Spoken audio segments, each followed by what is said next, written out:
Demystified. It's a panel discussion.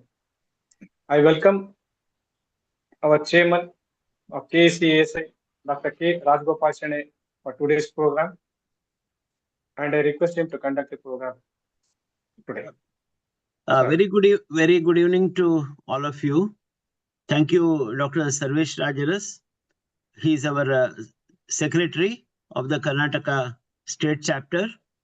I take this opportunity to welcome every one of you to this our third Surgeon's Time. We started in March. Every fourth week, Thursday, is our Surgeon's Time. And we started in March. Now, this is our third Surgeon's Time. It's from 8 to 9:30. We are happy to be associated with all of you here. Firstly, I welcome all my EC members from the Karnataka State Chapter, which including our chairman-elect, Dr. Naz Sheikh, and treasurer, Dr. Guru Basavan Gaud, and every one of you to this gathering. I also welcome Dr. H.V. Shivaram, our guiding chairman 2 years back, and now he is also national EC member. It is my duty also to welcome our own EC member from Karnataka, now presently National Secretary, Dr. Divakar Gaddi, for your presence here. And I welcome every one of you surgeons, students for this program. Now, without wasting much time, let me welcome and give a cordial welcome to two important panelists here. Dr. Vivekananda, Director, Jain Institute of Vascular Sciences, Bangalore, and also President of Vascular Society of India. Sir, welcome to this program. And I also welcome Dr. Robbi George, Head Consultant, Vascular Endovascular Surgeon, Narayana Institute of Vascular Sciences, Narayana Hrudayalaya and Mazumdar Medical Center, Bangalore.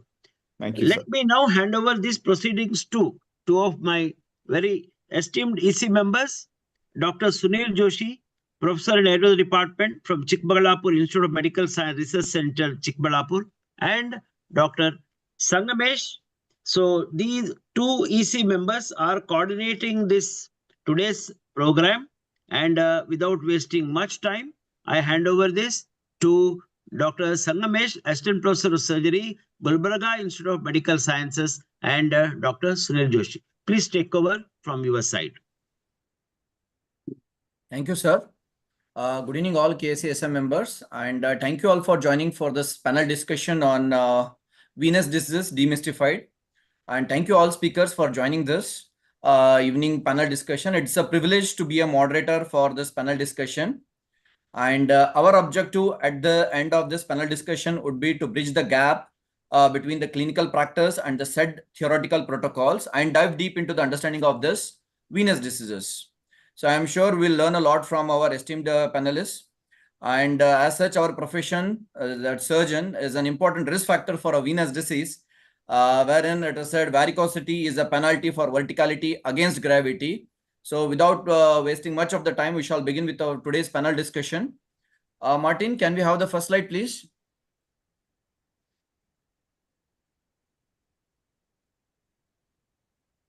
Yeah, good evening, panelists, sir. Sir, this is the first question, which I think will begin with our colleague and EC member, Dr. Sunil Joshi, sir. Sir, with regards to this particular topic, why do you think the venous disease should be demystified?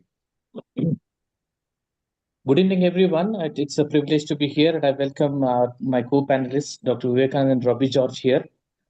Basically, if you can see, venous disease is very common in our practice. Venous disease is a very complex condition which needs a clear understanding of pathophysiology, treatment options, patient education, and appropriate and regular follow-up. What has happened recently is that latest technologies and market has lured many specialties into practice of varicose veins treatment and the venous diseases, like say non-surgical people like cardiology, interventional radiology, and dermatology sometimes treating the wounds. It has lured them into doing fancy procedures, which are huge, resulting in unwanted procedures in asymptomatic patients at one end. At the other end, incomplete and inappropriate treatment is being done. Hence, it is important that we need to create awareness among the physicians also and patients as well, because we have to stick to the principle of primum non nocere, which is the cornerstone of our ethical medical practice. So I firmly believe that it has to be demystified so that everybody gets a clear understanding and a clear understanding of the subject. Yeah, Vivek sir, your comment on this, sir? I completely agree with what Sunil says.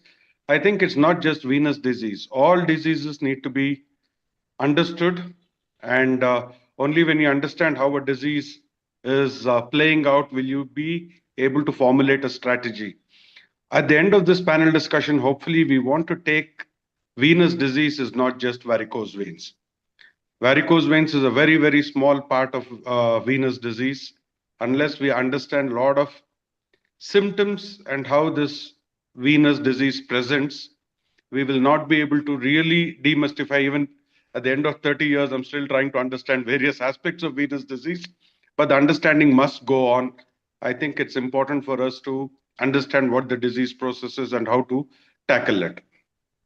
Robbi sir, your comment, sir? Yeah, Sangamesh, great question to kick off this thing. So, I mean, I keep telling my vascular trainees that the venous system is actually much harder to understand and manage as compared to the arterial system. The arterial system, as far as vascular surgeons are concerned, is very straightforward plumbing. You got a blockage, it causes symptoms. You got a narrowing, it causes a problem. You got a dilatation, you got a problem. And the venous disease is one of those places where anatomy does not necessarily consistently match with symptoms or signs. So you can have a very wide variation in presentation for a patient clinically with a very similar anatomical findings. So there's a lot about venous disease that we really do not know as of now. And certainly even for people who've been in venous practice for many, many decades, there's a ton of stuff which is still very mystifying. But at the other end, for those who are not in a hardcore venous practice as well, there's a ton of stuff to be learned there. In fact, just even identifying what is venous and what is not is the first key to getting around to treating patients correctly. So great question and great topic to be debating and discussing on. Martin, can you? Yeah. Sir, what are the different types of diseases which you see very frequently in your clinical practice? To begin with, Robbi, sir. So I think, look, by far the commonest kind of venous disease you would see is varicose veins. And within varicose veins, I would say you would actually see a lot of patients who come to you with leg discomfort and visible varicose veins. Now, I have to tell this to a lot of my patients, just because you have leg pain and you have visible varicose veins does not mean your varicose veins are the cause of your pain. And that differentiation is a key thing. And one of the challenges which you have, which is unique to India almost, is that in India, in Indian languages, you, at least to the best of my knowledge, you don't have a separate word for blood vessel and nerve. Everything is nara, or the Hindi equivalent nas. So nas ki bimari, nara nerve, it is all the same thing. While for us in medicine, you know a nerve is different, an artery is different, a vein is different. And getting patients to understand that is a problem. So the commonest presentation is leg discomfort with visible varicose veins, and you go from there.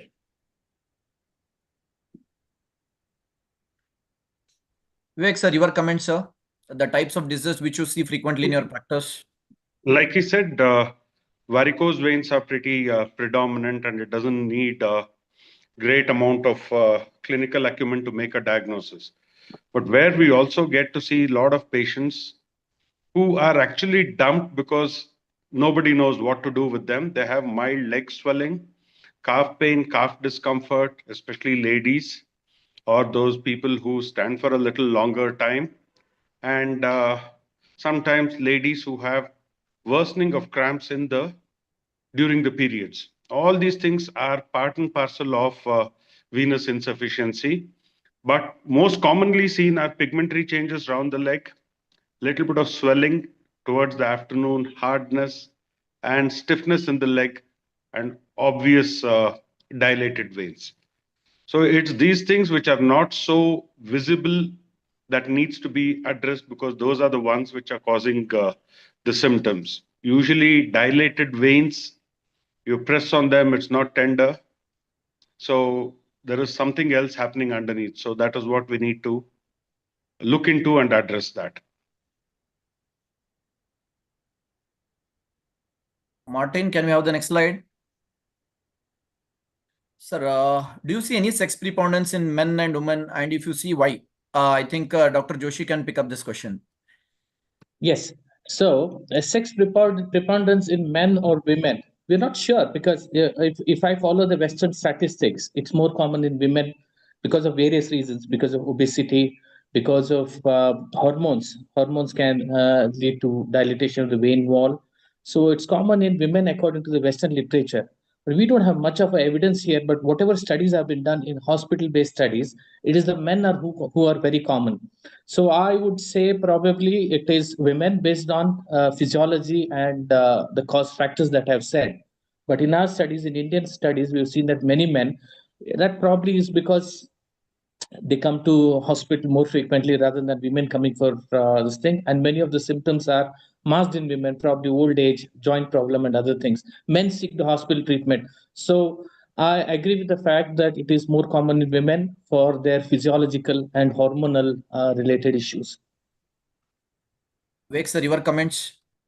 Take a slightly more contrary approach. We end up seeing a lot more women with symptoms of venous insufficiency, as well as few prominent veins, could be spider veins or reticular veins, mainly swelling and discomfort around the ankle as well as the knee joint. More or less, I would say equal when it comes to gross varicose veins, visible varicose veins, but symptomatically and early stages, and some things which don't fit in. I think symptoms of venous insufficiency is a little more commoner in women. Again, I think it's essentially because of hormonal pregnancy and perimenopausal age group. Martin, can we have the next question, please? This is to Robbi, sir. Sir, is venous disease a serious health problem or a serious health indication in an individual, sir? So that's an interesting question, because venous disease can, range from the entire spectrum of having cosmetically unsightly spider veins, which are not a serious health condition, but can be a serious condition for a woman who wants to be a model. On the other hand, having a massive DVT and developing a life-threatening pulmonary embolism is also venous disease. And, we have any number of patients who are dying in India every day with an undiagnosed or untreated or a preventable pulmonary embolism. So the entire spectrum of venous disease is very wide. And each of them have different kind of implications for the health. So somebody who has had a previous DVT and who has got venous claudication or got a venous ulcer, it's a significant problem for some of them.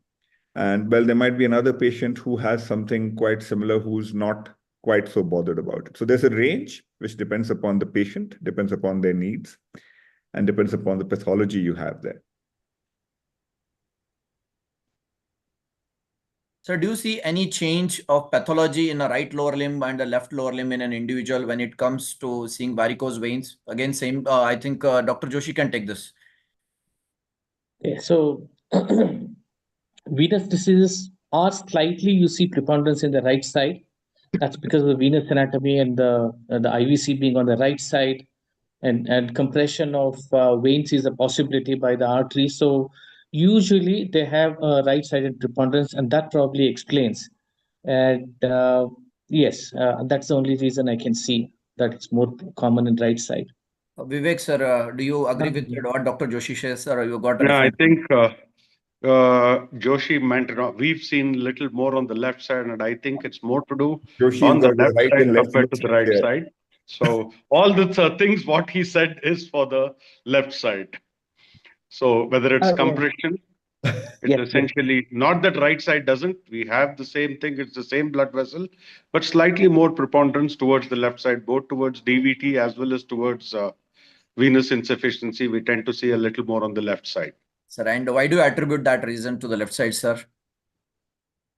It's little difficult to say, because one of the natural thing which happens is, there is a certain amount of physiological nutcracker syndrome happening, not necessarily May Turner's, but there is compression which is happening in the left iliac vein by the right common iliac artery. And the venous pressure, there are studies which have been done earlier, even who do not have any gross varicosities, but they found that the venous pressure and the ambulatory venous pressure was a little more on the left side compared to the right side. So it is said that, it is the arterial pulsation and compression over it causes transient increase in the pressure in the deep venous system. Robbi can add if there's anything else, Robbi. Yeah, no, I think you're absolutely right. I think it's the way human beings are constructed, with the aorta being on the left side and bifurcating, and the right common iliac artery compressing upon the left common iliac vein. It is what predisposes you to more venous disease on the left side. And in fact, DVTs are 70% on the left side compared to the right side. So I think that definitely is a component of a degree of venous stasis, which can be ranging from almost asymptomatic to somebody developing a DVT on the left side compared to the right. And just as a comment, what happened with Sunil here, getting the left and the right wrong. It is so important for us as vascular surgeons, when you operate on two legs, to mark the leg before you operate. Because and this is true whether you're operating on the upper limb or the breast or any symmetrical organ. I think it just highlights for us as surgeons, it's so important to mark the sides whenever you're doing any surgery. So Sunil, been there, done that with far more serious consequences than just getting it wrong here. Can we have the next question? Yeah. Sir, how common is venous disease in your practice, sir? Dr. Vivek, sir? So we analyzed our data pattern over the last 5 years, and something to do with venous as well as leg swelling. That is, it's sometimes very difficult to differentiate between venous and veno-lymphatic. So they contribute to at least around 30 to 40% of our outpatient practice. So it is pretty common. And again, each institute has its own preferences in treatment, and they get a name in one particular way. But I wouldn't say our venous practice is overwhelming, but at least what we've seen, around 40% of our patients turn out to have venous or veno-lymphatic component. So Robbi, sir, your take, sir? Yeah, I mean, I think what Vivek said is very true. The pattern of distribution is really a reflection of the institutional practice and what you do. So Vivek is in a tertiary referral institute, as are we. So we tend to probably get an unfair number of arterial cases or aortic cases or things like that. While in a more general practice, if you were looking at how many people land up with vascular problems to a GP, I think venous disease would outnumber arterial probably 9:1 as compared to in a specialized practice. And I'm sure maybe Sunil sees the same thing as well. Yes, absolutely. Absolutely. You're right. So we see about 30 to 40% of the people, especially in the people who have a hospital, office-based practice, or smaller nursing homes or a smaller hospital. So we tend to see more of venous disease than the arterial disease, I would think. Can we have the next question, sir? Yeah, sir, do you maintain any statistics for venous disease, and is there anything called as a venous disease register? Vivek, sir, to begin with you, since you are in Vascular Institute. Yeah, so as institution-wise, we do maintain our statistics, and a countrywide registry is partially being run by Venous Association of India. But enrollment, essentially, the registry which is being run by Venous Association of India is mainly by vascular surgeons and few of the general surgeons. and couple of people who are specialized in treating veins. But I think all of us put together will not be seeing even 10% of the total number of venous disease. So unless, all the general surgeons and other physicians treating limb disorders, we will not be able to get a decent picture. Very difficult, but institution-wise, I'm sure everybody is maintaining a register to try and figure out what they're dealing with. But countrywide registry is not there. Again, like what Robbi mentioned earlier, venous disease registry is a very, very big one. If you start with DVT, we do not have complete data. If you start with varicose veins, we do not have complete data. So registry per se as such is not there, but DVT registries are quite active in many of the places. And since it's multidisciplinary, so getting accurate data is very, very difficult. Robbi sir, your comments on this type of record keeping? Yeah, so I think every academic department does maintain records, as do we. The challenge, like Vivek also mentioned, is that in the absence of a nationalized health service where you are actually collecting reliable data across the board, we do not get a nationwide or a statewide or even a citywide accurately representative data for any disease. And in a system where where GPs refer to wherever they feel it is appropriate, and there are, like Vivek said, multiple people involved in the treatment of the same disease, getting accurate incidence data or getting accurate prevalence data is really difficult. You can get data for your practice and the kind of patients who present there. And for that subgroup, you can get some data on outcomes, on how they do. But this is not really representative of larger populations. So the best quality data for venous disease, actually, for any kind of disease, honestly, comes from the Scandinavian countries and from the UK, where they have a nationalized health system where they're able to actually track patients.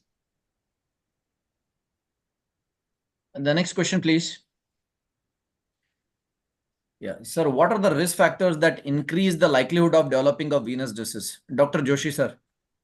Yes, so the commonest risk factors that we look at are, as we said, preponderance in women. So women are at higher risk, as we already spoke about the physiology and the hormones and other things as of now. And then sedentary lifestyle, obesity, and sedentary lifestyle, obesity, and standing for long time professions. And of course, there are genetic factors wherein we have genetic factors where they run in families. So that is one. And these are the risk factors that we speak of, but exact etiology is not available. It's idiopathic, I would say. Vivek, sir, would you like to add anything to this, sir? In addition to what Sunil Joshi said, I think deep vein thrombosis or post-phlebitic syndrome is one of the most important cause for many of the venous diseases which are there in our patients. And physiological extension is essentially those people who had hormonal issues. And regarding this, I'd like to set a cat among the pigeons. Regarding this prolonged standing and like say doctors, nurses, teachers, it's commonly said that this is one of the cause for venous insufficiency or varicose veins. There's enough data which says that none of these things actually cause varicose veins.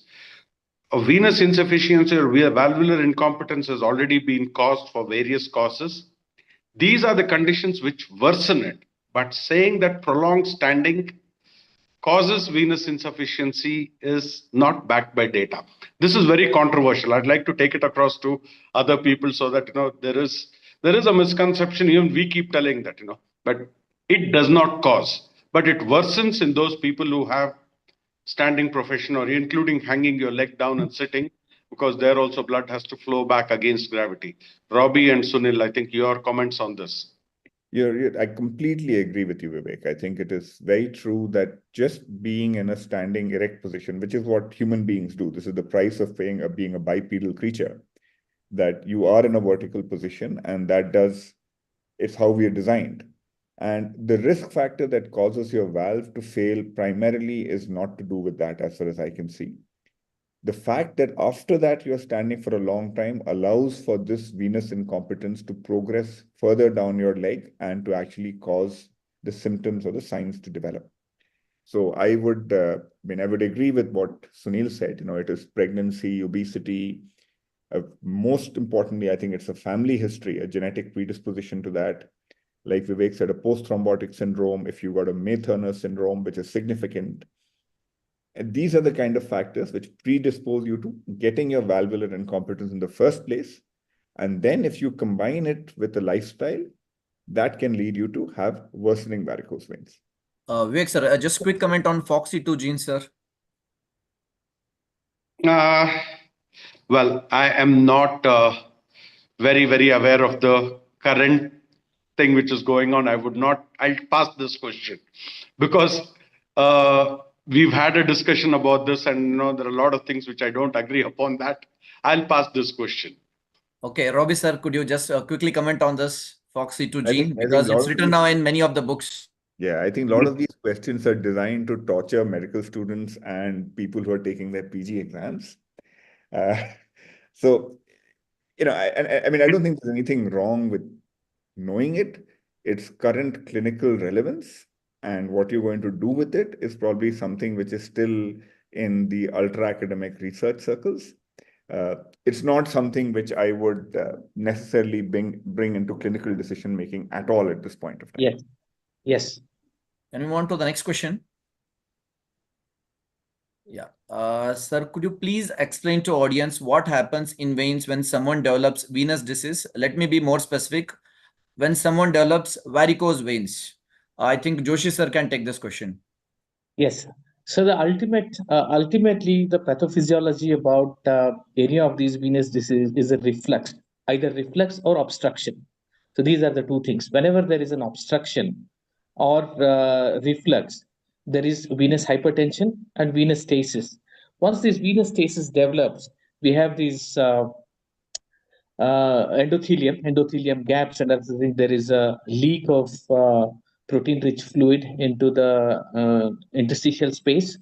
Also, release of red blood cells into the tissues. So that results into edema. Once edema is there, there are chemical mediators that get leaked into the interstitial space. That sets up inflammation. The edema, inflammation, and all these will result into the consequences of chronic venous insufficiency we see. So the pigmentation, edema, pigmentation, skin changes, ulcerations. The basic pathophysiology is reflux, venous hypertension, and chemical mediators that lead to inflammation. Robbi sir, would you like to add anything to this apart from that what Joshi sir said? No, I think Sunil's covered it all very extensively. And one of the things to understand is that once you begin to develop valvular incompetence, it causes progressive valvular incompetence further down the venous tree.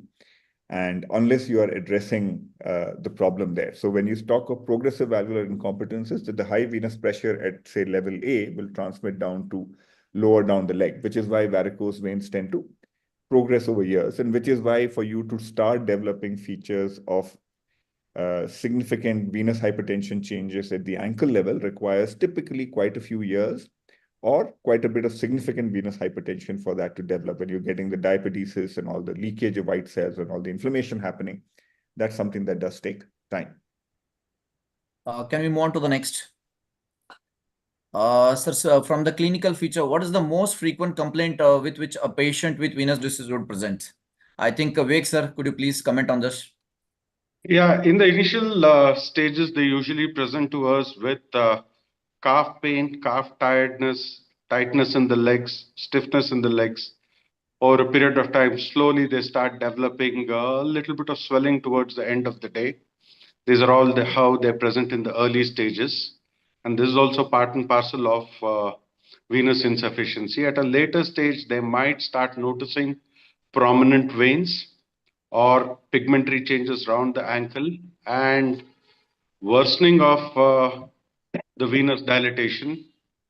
Much later, you can have bleeding or you can have an ulcer formation. With this, we've covered more or less the entire thing, but most of them in the earlier stages present with very non-specific symptoms like leg discomfort. Again, like I keep mentioning more and more, night cramps and pain which worsens before the periods with very, very few prominent veins. The symptoms and the extent of venous disease doesn't correlate unless you start looking at what's happening inside the calf muscles. Robbi sir, your comments. Yeah, so I think one of the commonest complaints is patients come to you with visible varicosities. So they're noticing that these veins are bulging, and that can be combined with any one of the symptoms when you inquire further, that they will come with edema, or they will come especially with, they've traveled and then they get swelling in their legs. They get a feeling of heaviness in their legs typically at the end of the day. Like Dr. Vivek mentioned, nocturnal cramps, but these are often not symptoms that patients would volunteer to you. So the commonest thing they would volunteer is visible veins, swelling in the legs, and maybe a sense of heaviness. Those who have more advanced disease, they will come with the bleeding from the lower leg, or with, they've noticed that the skin is getting darker, that kind of stuff. Sir, edema and swelling, which one is more frequent, sir? Because most of the times we see that patient has come to us with lower limb edema and we just get some investigation, let's be like venous Doppler done, and we find out that he has got some stray varicosities and all that. So your comments on that, sir? Yeah, so you see edema, so anybody who comes with edema can have local anatomical reasons for edema, or they can have systemic reasons for edema. So if you've got hypoalbuminemia for whatever reason, you're getting proteinuria, nephrotic syndrome, you've got liver cirrhosis, or if you've got heart failure. So working in Narayana, we end up seeing a lot of patients who have cardiac issues, who've actually got poor cardiac function, because of which they're developing edema. That being said, there is a bunch of patients who will have edema for which we can identify no reason. The albumin's normal, there's no proteinuria, the cardiac function looks okay, there's no significant evidence of venous disease. And so patients who come to you with symmetrical edema, we would evaluate all of these, the systemic and the local features. Those who come with a unilateral edema, that's a different kettle of fish, where it's unlikely to be looking at a systemic disease. There you would really be looking for local pathology, which is driving that. Another cause for edema and swelling is actually people who have arthritis. Older patients with arthritis in the knees, or who've got hip issues with limited mobility and a calf muscle pump is not working very well, can develop edema without actually very many anatomical features that you might see. So the next question, please. Sir, certain special signs that need to be picked up while we examine these patients with venous disease. Vivek sir, your comments. Yeah, so again, it depends on what stage they present to us with. Regarding your previous question, I'd just like to add that, in our practice, we've seen that, when it also depends on when the patient presents to us. When you see the patient early in the morning in your clinic, many of them complain of edema, but when you examine, there is not much of swelling. And you send them for a duplex scanning, and when they come back, they have the report, and then they have a large amount of fluid retention happening in the leg. Sometimes, towards the evening, you end up seeing these things more often. And signs to be picked up again, these are all very subtle changes. You need to start examining them, spend a little bit of time, look for pitting edema, whether it's unilateral or bilateral. The other thing, what I've seen that, people who have venous insufficiency, when you press their calf, or when you do plantar flexion and dorsiflexion extensively, they start developing pain or discomfort in the calf region. And also look how far has the edema come up, up to the knee, or has it gone way beyond it? Because invariably with venous disease and edema, most of it is in the lower part. Hardly it comes up above the knee. Also make sure that, like what Robbi said, make sure that there are no joint pathologies, because many of them do present with concomitant joint pathologies also.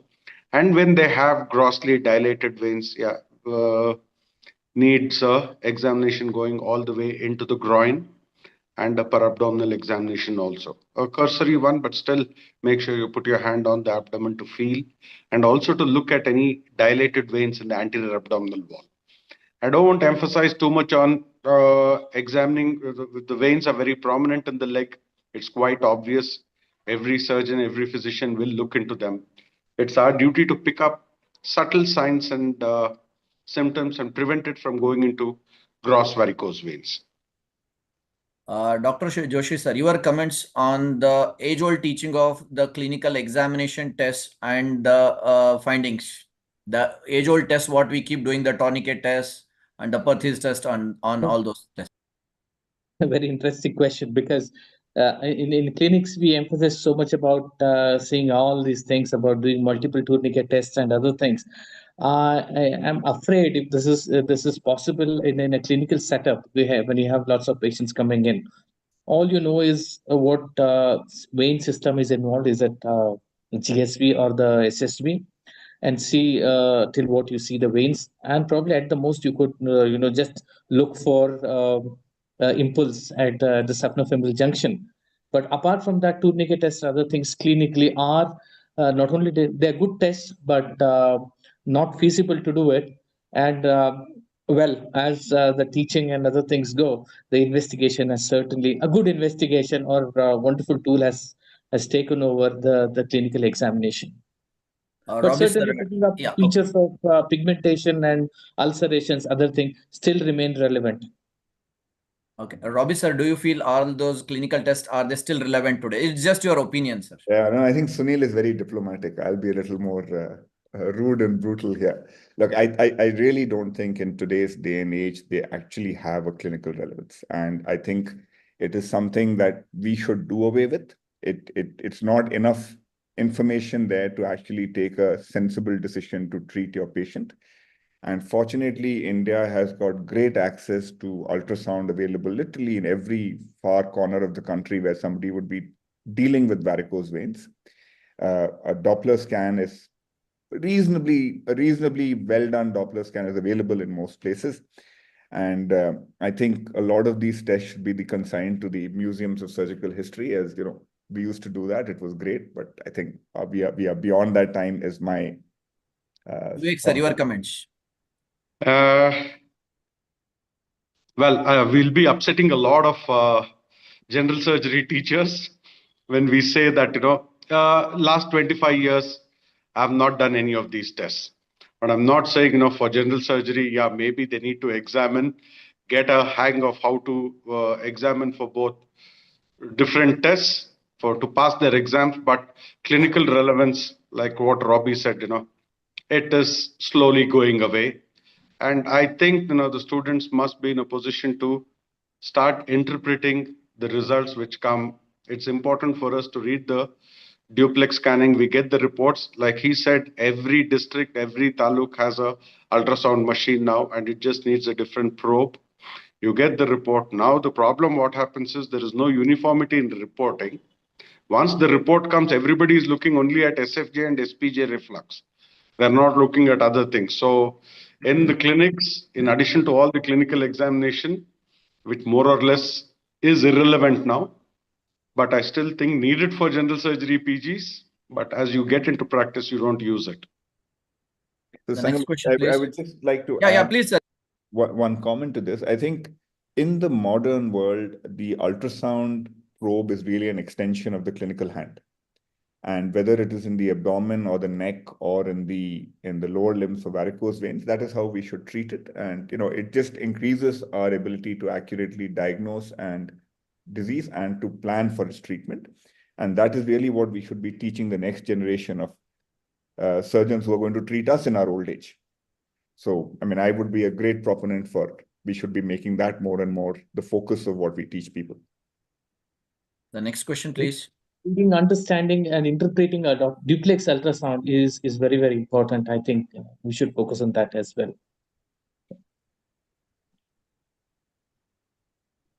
Sorry, Sangamesh, you're on mute there, I think. Yeah, what are the diagnostic procedures to identify the venous diseases, sir? Joshi, sir, can we be more disease specific and the investigation needed? Yes, of course. Now, as in the previous discussion that we had, it is the duplex. Duplex is the gold standard for detecting superficial venous disease. Okay, so we what is important is how the duplex is performed and how it is reported. So we have to do I mean, I will not go into the details of that. Ultrasound has to be known by all the surgeons who are doing these interventions or treating the venous diseases, not only for diagnosis but treatment planning and performing a intervention procedure. That's one thing. So Duplay gold standard for superficial venous insufficiency. If you need more, that Duplay also gives you information about deep venous system as well. However, in cases you have a doubt your symptoms and venous, your Doppler ultrasound or Duplay ultrasound is not correlating, and you have a suspicion that there is a deep venous incompetence or obstruction or something in the deep venous study that you want to look at. So a CT venogram or MR venogram will be appropriate investigation. Although there are many more to name, like many physiological laboratory tests like PPG and other things. I would think in case of superficial venous insufficiency, it's a duplex study. And in case of deep venous evaluation, it will be a CT venogram or a MR venogram. Vivek sir, your comments. Yeah, a duplex ultrasound will give us a proper diagnosis in almost 95% of the cases. It could be in form of venous insufficiency, also in form of picking up deep vein thrombosis. So a well-done duplex scanning should be more than enough to give us all the information that we need about venous disease. Only other place where, if at all, you think that there is a proximal obstruction and the habitus of the patient is pretty big, then you might need advanced imaging techniques like CT venogram or MR venogram, and slowly moving towards intravascular ultrasound to pick up May-Turner syndrome. So, but a well-done duplex scanning is what we rely on for most of our practice. I think we discussed the next question, please. Yeah, I think we discussed about it, sir. If someone presents with the early symptoms, say leg cramps or edema, but there are no clinical signs, so are there any specific recommended investigations, sir? Robbi, sir, could you take this? Yeah, so if you think that your clinical symptoms match with what could be happening with venous hypertension or venous insufficiency, a venous Doppler is perfectly reasonable to do, because it is quite possible to have venous hypertension without having skin manifestations of that. So you could be having significant venous reflux in your great saphenous vein, which could be 2 centimeters, 3 centimeters away from the skin, and not causing any visible skin level varicosities, which could be causing you heaviness, edema, cramps, all of that. And a venous Doppler in that situation would be the appropriate way to go. Dr. Joshi, sir, your comments? When a patient comes to me, I tell them there are lots of causes, lots of reasons why you should get leg ache or leg pain in your, if there are no other symptoms and it's only ache or a bit of edema. So a thorough physical examination is important to note all other causes which can cause, like previously we spoke about less mobility or arthritis, which is causing stasis edema, or systemic causes, and all those things have to be evaluated. So my patient who comes with early symptoms and there are no signs, will have a visit to a physician and then come back to me so that I can do a duplex ultrasound and evaluate. Can we move on to the next one? Yeah. Sir, this is something special. Has Doppler ultrasound changed the diagnostic and the treatment option in today's era? Sir, could you please take this? Yeah, I think, the answer is pretty obvious. It has changed and it's made it much easier to diagnose as well as to make a treatment plan. And we don't need to justify it. I think it has completely changed, and it's aided both the doctor as well as the patient in quantifying the amount of venous insufficiency or in early detection of deep vein thrombosis. It has revolutionized diagnosis as well as treatment options. The next one, please. Yeah, this is to Robbi, sir. Sir, what advice would you like to give someone who has been diagnosed with the venous disease? And let's be more specific, who has been diagnosed with the varicose veins? So I must say my belief as far as varicose veins goes is that The groups of patients whom I would consider treatment for in forms of any intervention would be those who are symptomatic, where I believe the symptoms are consistent with the diagnosis of venous insufficiency. So you should not be having arthritis and having varicose veins. So I'm not going to treat your varicose veins if arthritis is the cause of your pain. Or patients who are having what we call advanced chronic venous insufficiency, which if you go by the CAP classification, would be those who are having C4 or above disease. So if you've got hyperpigmentation, skin damage, lipodermatosclerosis, venous ulcer, those patients, even if they are not confessing to too much in way of symptoms, are those patients where I would consider for an interventional approach. I would also, whenever you do any kind of intervention, you are looking at how fit the patient is to undergo a procedure. You have to look at what is the patient's lifestyle, what you're going to do, whether it's going to be medical management or compression therapy or intervention, how relevant or how suitable is it for that patient. So there is not a single factor I would look at that. In addition, the advice would be one of the most important things is ask patients to get their weight under control, stay active, and where possible, especially if they're traveling long distances, etc., I would consider compression therapy as part of what I would give them for symptom management if you're not looking at anything else. But there's a very vast subject and very vast question there. The next one, please. Sir, what are the protocols and the treatment options available for varicose vein patients if they want to go for a conservative management? Vivek, sir. Yeah, I think everybody, all vascular surgeons on the panel over here, I think you do a surgical option. Only presence of a varicose vein is not a automatic indication for any kind of intervention. I wouldn't say surgery or intervention. Any kind of intervention is not warranted. We always try with lifestyle modification, weight reduction, and compression stocking is our first line of treatment. And invariably, like the old saying, a patient has to earn his surgery. You don't go around running and offering either a surgical correction or endovascular intervention in these people.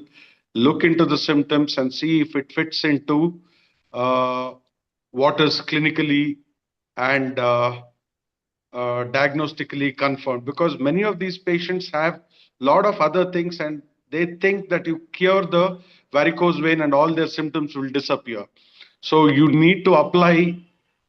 There are no set criteria as such that if the reflux is beyond this particular level, you have to undergo surgery. No. If the patient is compliant with stockings and he is able to get symptomatic relief, and your ability to improve the return circulation, combine it with a little bit of exercises, and if he doesn't have advanced lipodermatosclerosis or ulcerations or recurrent bleeding, you can manage these patients with conservative measures. So all of the patients will go through a trial of conservative measures before being recommended any form of intervention. Robbi, sir, you mean to say like what Vivek sir was telling is it should be customized or a tailor-made treatment for every patient? Yeah, so absolutely. So, everything is mixed. It's horses for courses. There is not a standard thing you would do for everybody. Now, there are some patients who really do not want to use compression stockings. I mean, somebody who lives in Mumbai, for instance, would say, it's too hot, it's too humid, I cannot manage compression stockings. Can I get a definitive treatment? That's not unreasonable. You've got someone who is, say, 24, who is symptomatic, who has significant varicose veins, which are symptomatic, and he's maybe got early skin changes. I would be much more liberal in offering him an intervention than I would be offering a 75-year-old with a similar pathology. So you look at all of these factors before you, say this is what you're going to need to do with them. And a lot of patients, when you're going to do conservative treatment, I would use micronized purified flavonoids. That is what is commonly called Daflon. And some patients do get symptomatic relief with that as well. Can we move on to the next one? No. I have a comment to add here, Sangamesh. Yes. Can you give me a moment, please? Yeah, please, sir. Okay. So what happens is usually, if it's a straightforward case where there are complications, the patient is symptomatic, we offer them the intervention treatment. But there are some subset of patients in whom you are not very clear about what is the cause of their leg edema or what is the cause of their pain or whatever aches they're getting. So indirectly offering them a compression stocking trial for about say 3 months does two things. One is it makes your diagnosis more accurate. If the patient is feeling better with the compression stockings, probably the venous insufficiency or the edema was the cause of the symptoms, and probably that will make your diagnosis more confirmed. And second thing will be, yes, so the patient has to earn his procedure. I said ankle exercise is something that I would add. Ankle exercise, ankle heel exercises. So what happens is it's basically the calf pump failure in most of the patients, in addition to all this degeneration and other things. If you can keep them active, offering them ankle heel exercises regularly throughout the day, every couple of hours, 10 ankle movements and standing up on the heel, standing up on the toes. What that does is I usually tell the patients, like, it's your laptop that catches up caches. So you have to clear them regularly. If your condition has to optimize, you have to optimize the condition at work. So I tell them, this is what you do. Like, you clear your laptop's cache, you try to do this every second hourly, some exercises. You can do it in sitting also. They don't have to run around. So if they can do that, that'll give them relief. So stockings, ankle heel exercises, rest of the risk factors modification. Yes, this is what we will offer them. Of course, pharmacological Yeah, treatment. I'll just come to sir. I'll interrupt, sir. So I think there was a question in the comment box by our chairman, sir. He wanted to know about pharmacotherapy for venous diseases. So that's what we have put up here. Special drugs Okay. for venous diseases, sir. Sir, Robbi, sir, could you please take this first? Yeah, so I mean, there's a huge industry of drugs for venous disease. So and one of the reasons for that is because what is labeled as venous disease symptoms can be fairly non-specific. And when there are non-specific symptoms, it's very easy to come up with anything. So in terms of special drugs for venous disease, there is evidence there for the efficacy of micronized purified flavonoids, MPFF, which is helps. But my own, I mean, there are some patients who come back saying they feel phenomenally better since starting it. And there are others who feel that they've not really noticed any change. And this is what I tell my patients, that, a percentage of you will feel better with it, a percentage of you will not. This is something that is useful for those who tend to have a lot of symptoms that sound like venous hypertension, but have only a bit of perforator incompetence, not too much deep venous or superficial venous reflux. And these people do tend to do well with that. It tends to help symptoms like cramps, heaviness, a bit of the edema that happens. It works over there. Dubecilate, calcium dubecilate is another thing that is used similar to what it is used for hemorrhoids. So that's also a disease of venous hypertension, essentially. And these are drugs that are considered to be venotonics, which might be helpful. In the West, there is also, especially in Europe, there has been a trend to use pentoxifylline for venous ulceration. And there is actually some medical approval for that as well. But that's not something that we really do very much over here.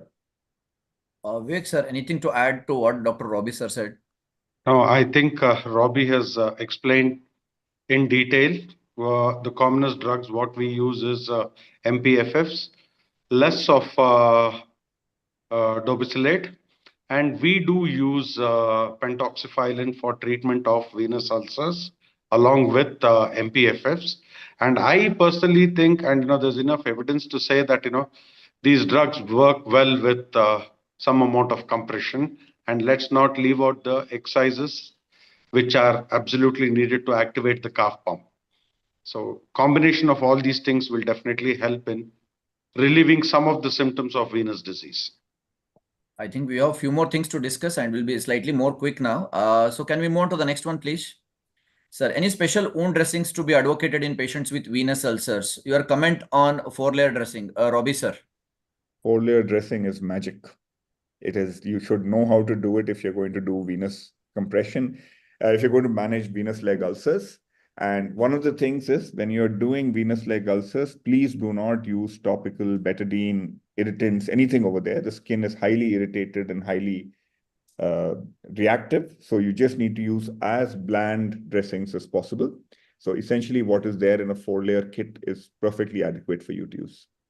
Vivek, sir, your comment on what is the basic concept behind the 4 layers? See, I would say yes to whatever Robbi said with regard to non-application of betadine or hydrogen peroxide on any kind of ulcers. Please avoid that. Use as much as distilled water or normal saline if needed.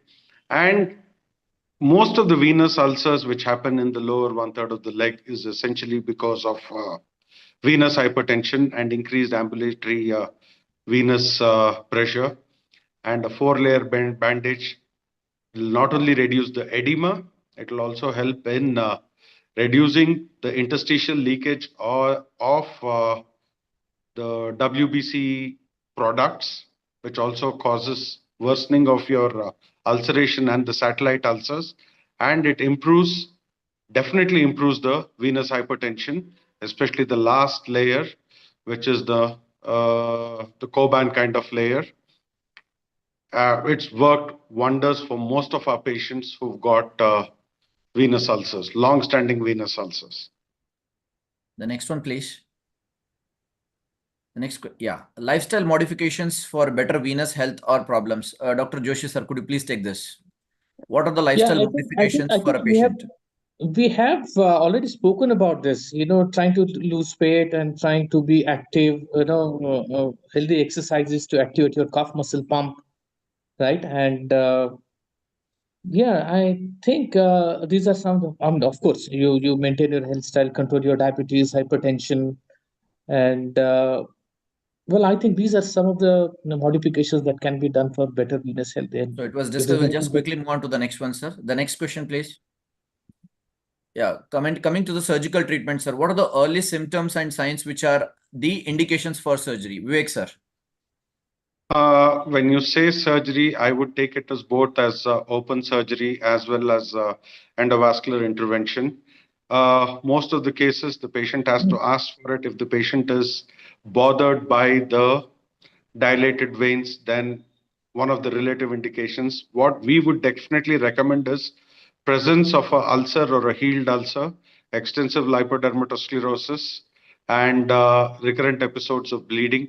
We would ask them to undergo a intervention at the earliest, not as an emergency. And also thrombophlebitis, recurrent thrombophlebitis happening in these veins.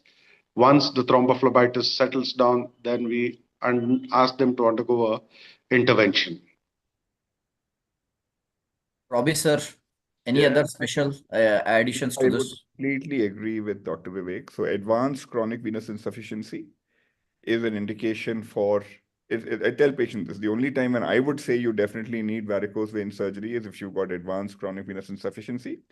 If you don't have advanced chronic venous insufficiency, then the choice is yours. If you want your varicose veins dealt with for cosmetic or whatever reasons, we can do that.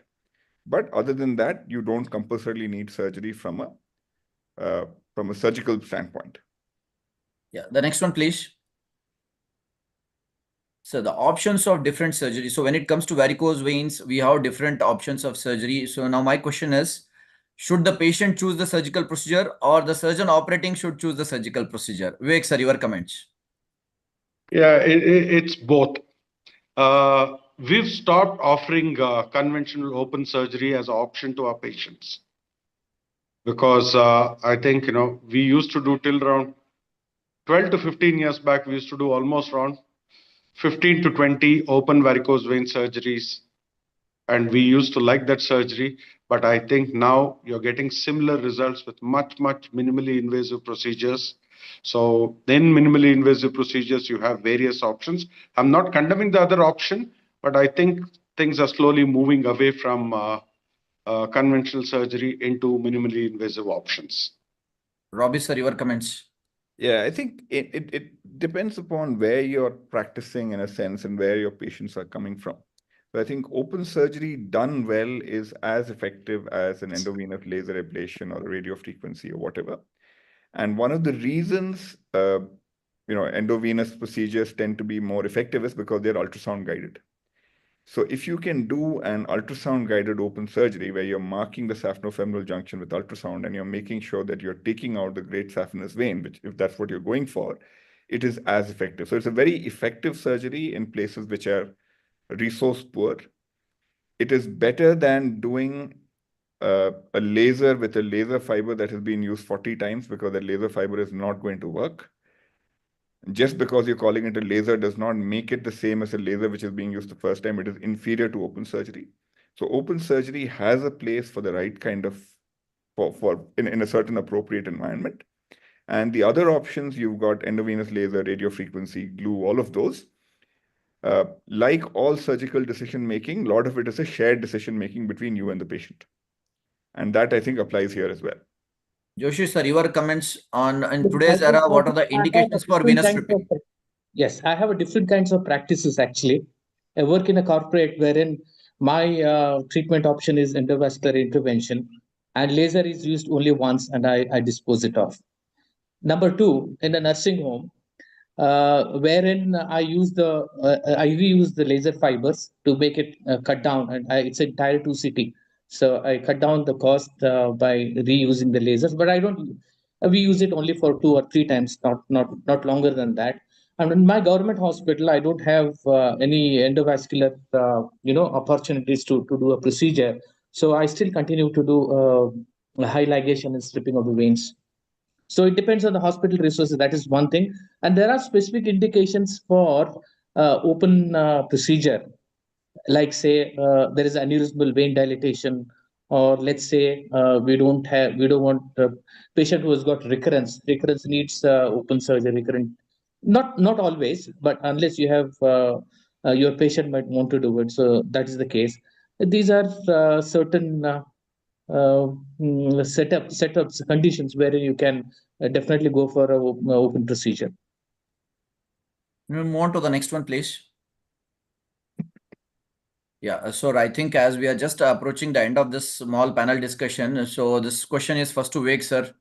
Sir, what questions do you face while treating venous diseases, which you feel that which has not been discussed as a part of this panel discussion?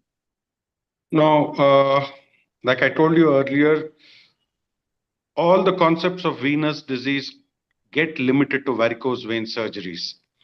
And yeah, it's much more than just varicose vein surgeries. And just like how your body is living and aging, your veins also continue to degenerate over a period of time. Just because you've corrected one anatomical lesion, could be a junctional incompetence and the great saphenous vein, don't give them this guarantee saying that it's not going to recur or fresh veins are not going to get damaged. So I think, you need to tell all your patients that, you're going to try and correct as much as possible at this stage, but there is always a chance that, not chance, there is a very, very high likelihood of things getting coming back again, which gives both the surgeon as well as your intervention a bad name. If you tell them that, the age of advertising where everybody is promising 100% result, nothing in body is 100%. I can't color my hair white to black hair and say it's 100%. So giving a false assurance, I think, is the biggest problem we give to our patients. Tell them that there is a risk of recurrence. We will treat it as and when it happens. Yeah. Robbi, sir, your comments. Yes.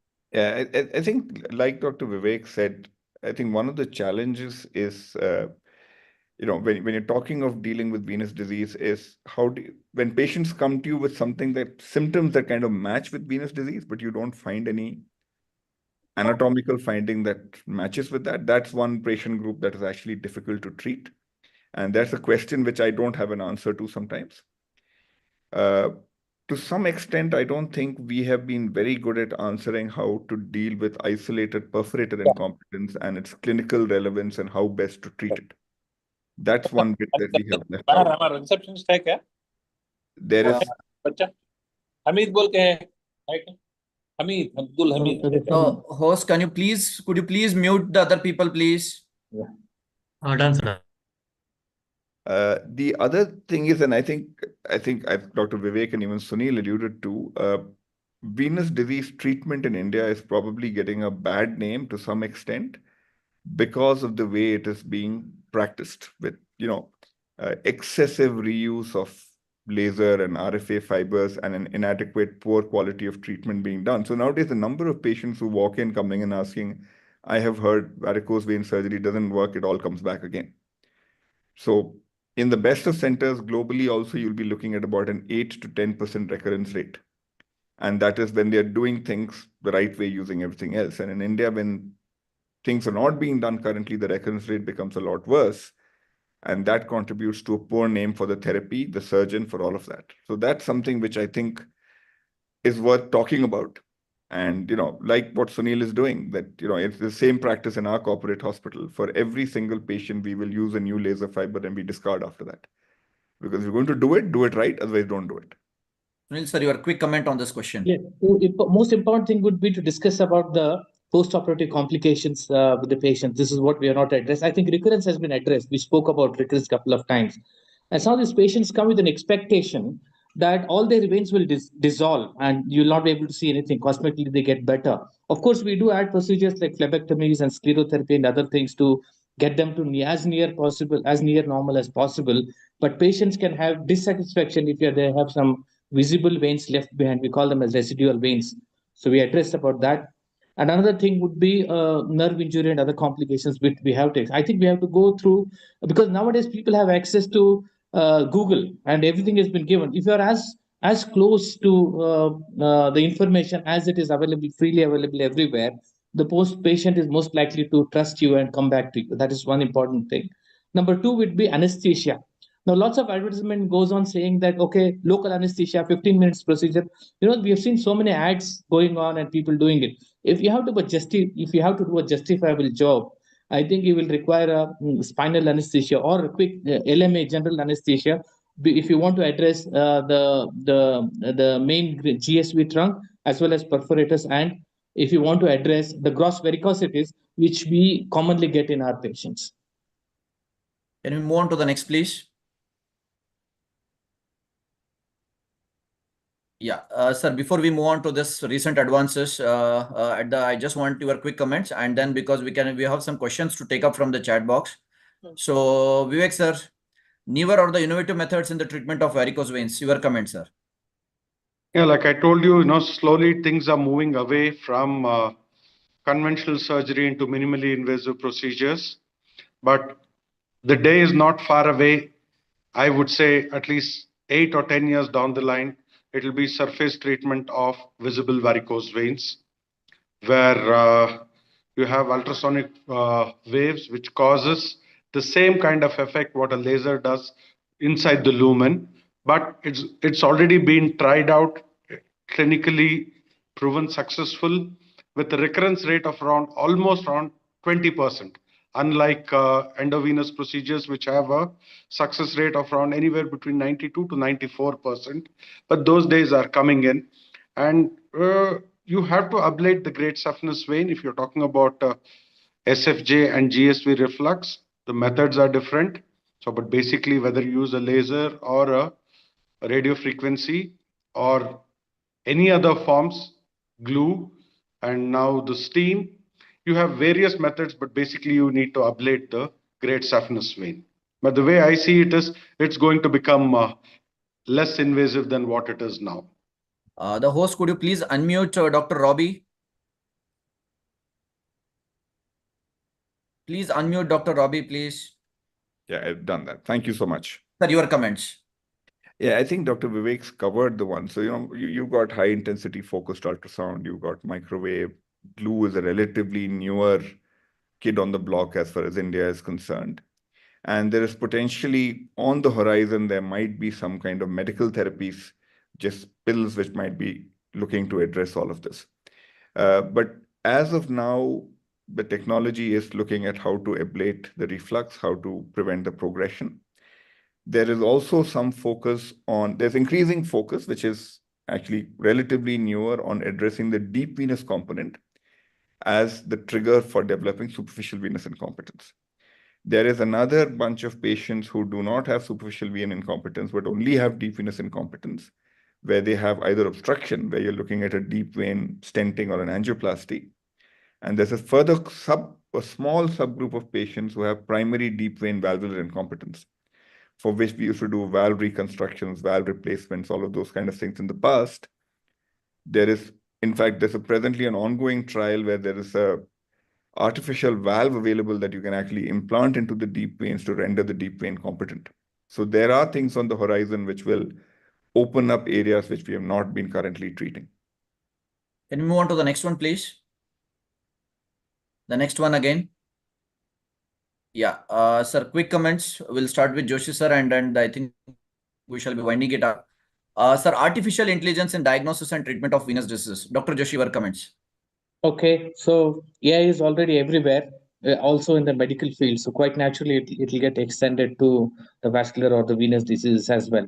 So first thing that I would say is Vivek has been telling about appropriate reading or information of a duplex ultrasound, and that is can be taken over by AI, which is happening already. So if lots of information, all the information is fed into the robot or the computer, that's going to give us what is the percentage of disease, whether it is significant or not.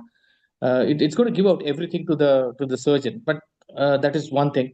And also many medical devices have developed in terms of intravascular ultrasound and other things.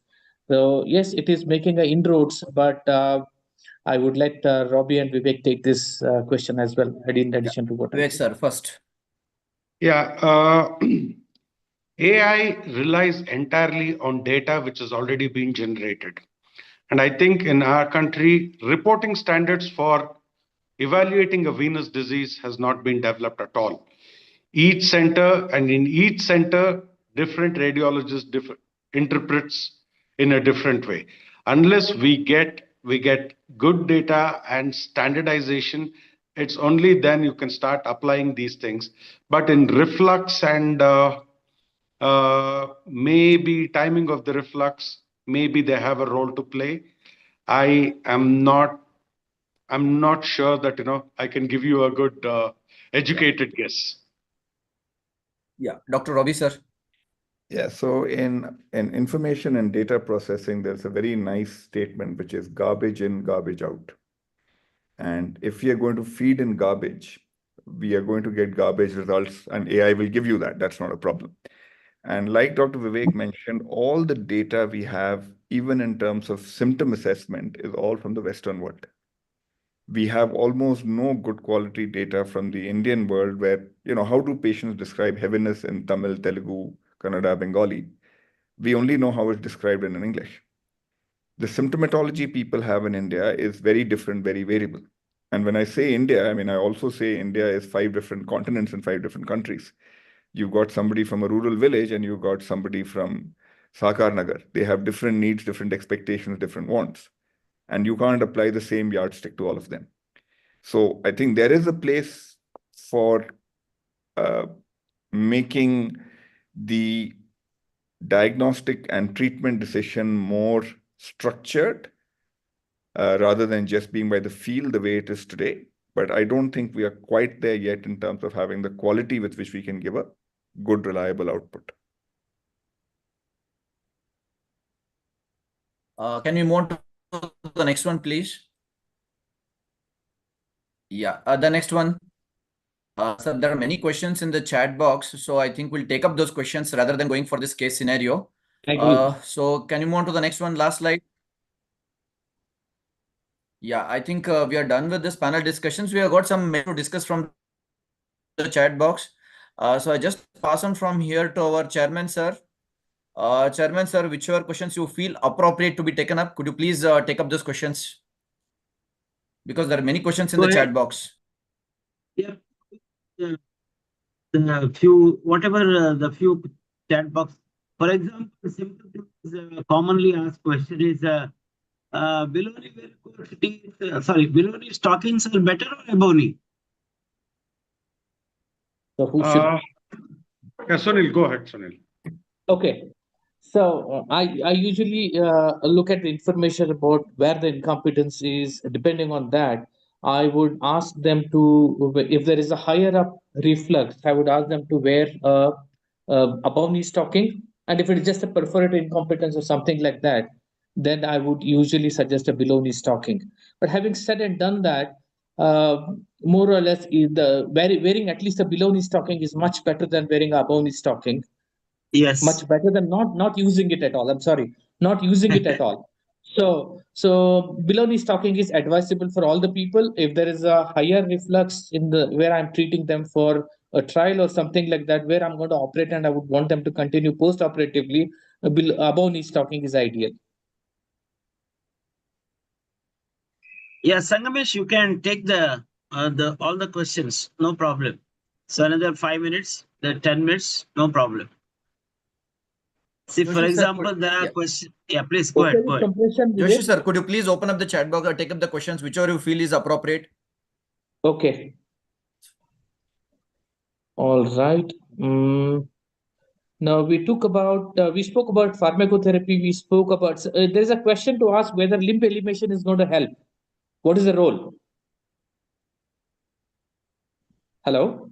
Yeah. Yeah, I think Robbi sir, could you please take this? Sure. So, does limb elevation help during the daytime? Yes. If you can elevate your limb, can you take a break and put your leg up? That'll help. Should you elevate your limb when you're sleeping at night? To my mind, the answer is it adds nothing. Once you are supine, there is no significant venous hypertension left, and elevating the leg is probably going to give you knee pain rather than anything else. So once you achieve a supine status, you have achieved what you need over there. So I do not advise any of my patients for bed elevation or pillow elevation of the legs at night. Chair, okay, thank you. Chairman says saline is always better than any of the chemicals. Everybody agrees. So Naz madam has a question here, and I am going to say this is a very interesting question. It's for both of you. So interventional radiologist versus vascular surgeon doing the endovenous procedure. Is it going to be shifted to different hands, or is there a difference? Vivek and Robbi, both of you. So Vivek, why don't you go ahead first? Yeah, okay. See, it's not a question of whether it's interventional radiologist or a vascular surgeon or a general surgeon. Anybody who is involved in patient care and takes responsibility of understanding the venous disease, the pathology, and the results that it can generate.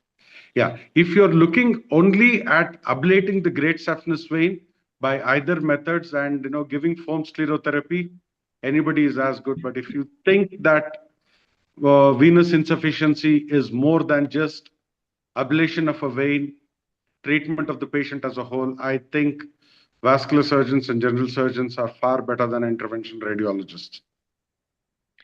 Yeah, I mean, I would completely second what Vivek said there. If you've got somebody who is ultimately, you need a clinician to be treating patients.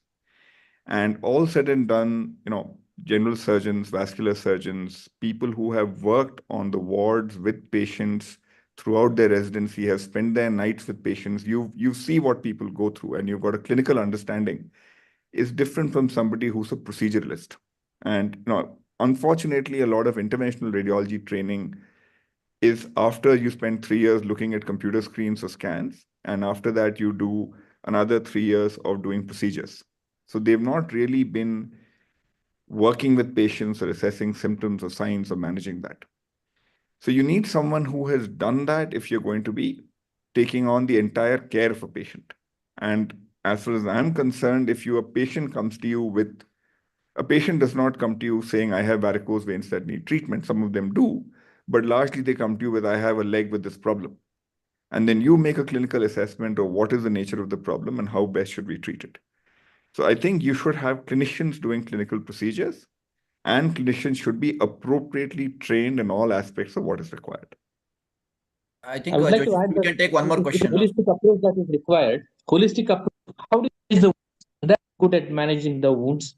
They're not good at pharmacotherapy. So I think it should be done by someone who has a complete idea and has a holistic approach to care of the patient from the moment he walks in and goes back normal, and also provide a follow-up. So I will give one more analogy in this, if I can take a minute. So when we look at aortic aneurysm treatment, so aortic aneurysms can be treated by stent grafts or by open surgery. And for certain patients, a stent graft is appropriate, and for certain patients, an open surgery is appropriate. If you go to a person who can do both the open surgery and the stent graft, they will give you the advice as to which is appropriate for you as a patient. While if you go to somebody who does only stent grafts, he can think of nothing else. Somebody who does only open surgery can think of nothing else. Varicose veins are akin to that. There is a mix of procedures that patients might require, and having somebody with the entire skill set is the one who will give the best kind of treatment to a patient. And I think by and large, that is people with surgical and clinical exposures. Okay. So next question is Joshi sir, can we take one more question, sir? Oh, only one more question is I have several questions there, which I find interesting is if there is an inadvertent injury to the femoral vein during the ligation at SF junction, what is your experience and how to manage it? Naz madam has asked this. Yes. Yeah, go ahead, Robbi. Please, no, go ahead, please.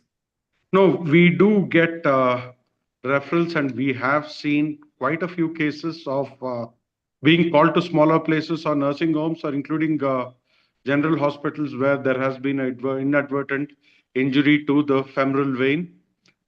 So, if at all you encounter that, first thing is apply pressure, call for help. Don't try to start putting artery forceps or trying to repair it without getting adequate amount of people. You need people to, one, suck the blood out, extend the incision, try and get proximal and distal control, and then try to repair the vein, because it's not that simple. Even for a trained vascular surgeon, this kind of injury, it just makes us think a little. First, even we do is put your hand on it, extend the incision, and then slowly get down to trying to stop the bleeding. Don't do it on your own with just a nurse around. Okay. I think venous injuries are far more difficult to treat than arterial injuries. Any vascular surgeon will tell you that, because venous injuries tear and extend very rapidly, and you can lose control. But they're also very good because they're a very low pressure system. You put pressure on them for long enough, they'll stop bleeding. You can put pressure, wrap it up, send the patient where somebody can, like Vivek said, have the ability and the support system to be able to deal with this. Okay. All right. Thanks. So next, I'll take a couple of questions more. It won't take long. Sorry, because we have to complete it. Vertical incision for SF junction incompetence. I will answer this quickly. Ideal to put a horizontal incision which gives you a good cosmetic scar and also avoids going across the joint. So suggest a transverse incision along the skin crease. If you want to cut the incisions down to a smaller thing, get it marked by the radiologist, or you can do it yourself. Okay, is that a correct answer? Yeah. Okay. Effectiveness of subfacial ligation of cocket and dot accurately marked. So when do we do this? Do we do it for all cases, or quick answer from one of you? We don't do it is the bottom line nowadays. It's almost not being done anywhere. I think there is, honestly speaking, I do think there is a role for it in some people who have extremely bad lipodermatosclerosis. If you can get away with an endoscopic subfacial ligation, there might be a role for that. But it has literally gone out of vascular venous surgical practice almost across the world now. Vivek, do you have a different take? Yeah, see, occasionally we do have patients who have extensive lipodermatosclerosis without junctional incompetence, and then you see sometimes there is a reflux happening in the perforators as well as in the popliteal vein. So for these people, I think SEPS does have a role to play. Do we do it? We used to do it once upon a time, but now more or less with ultrasound guided injections and with good compression therapy, incidence of us doing this kind of procedures has really come down. I would say it's zero. Okay, thank you. One last question there. SFJ ligation versus ligation and stripping. Is there any difference? I think the debate was, I think that was laid to rest almost in 1960s. Just doing SF ligation, it does not serve any purpose. You transiently get rid of the reflux at the SF junction, but you must remember that, it gets its supply even from the mid leg. You have perforators over there. So if you're doing a conventional surgery, do a good SF ligation with all the branches over there, all the tributaries, and then strip till below the knee segment. Just ligation is not going to be adequate. Recurrence rates are as high as 60% at the end of 2 years. Okay. So last question. This is regarding the femoral vein injury that we had, iatrogenic injury. After doing a femoral vein repair, would you complete the next procedure for superficial veins or postpone? If the patient is stable and you have no problems, then you might as well complete it. But if your patient is at all unstable, you can always come back and do it another day. Famous old adage, isn't it? A living problem is better than a dead certainty. So, okay. So I think that's all the chat box questions we had. Sangamesh? Yeah, sir. Final comments from the chairman, sir, on this panel discussion and anything extra to be added? Nothing. Thank you. Thank you very much. Just for the sake of postgraduates and general surgeons, please remember, when a patient comes with a varicose vein and pain in the leg, please examine the pulses, because you ask for a venous Doppler, radiologist may not do arterial Doppler. And varicose vein has been stripped and treatment has been given and tight compression stockings have been applied and ischemic damage has happened. So as far as we are concerned, that examination include the pulses also, including sensation. Yes, arthritis, joint, everything has been mentioned. Proximal tumors, proximal tumors presenting as a unilateral varicosity, proximal thigh varicosity, also have been treated. So these are some of the points, including abdominal examination. And of course, the investigations. And we are also general surgeons, postgraduate examiners. We are also today not all that serious about all those many tests, which has been already mentioned, the importance of those clinical tests. So, but at the same time, treatment part, let the patient deserve his treatment rather than we treat. And definitely it causes more morbidity. According to me, arterial diseases are little older category people, and venous diseases are occurring in a relatively younger patients. And definitely it causes significant morbidity with those ulcers, lipodermatosclerosis, recurrent surgery, recurrent. So it's a really frustrating sometimes, these patients. So let the patient deserve and let it go to a deserving hand, one who knows all those techniques. Thank you. These are my quick comments. Thank you, the panelists, for joining and giving an excellent discussion. Dr. Sarvesh? Yes. Secretary, sir. Yes, sir. Yeah, all the things have been covered actually.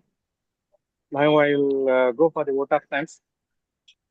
In the absence of our treasurer, Dr. Guru Basant, I thank our chairman, Dr. Rajgopal Kale, for his final remarks, which he has given it for both consultants and for the postgraduates also. I thank Dr. Nas, chairman-elect.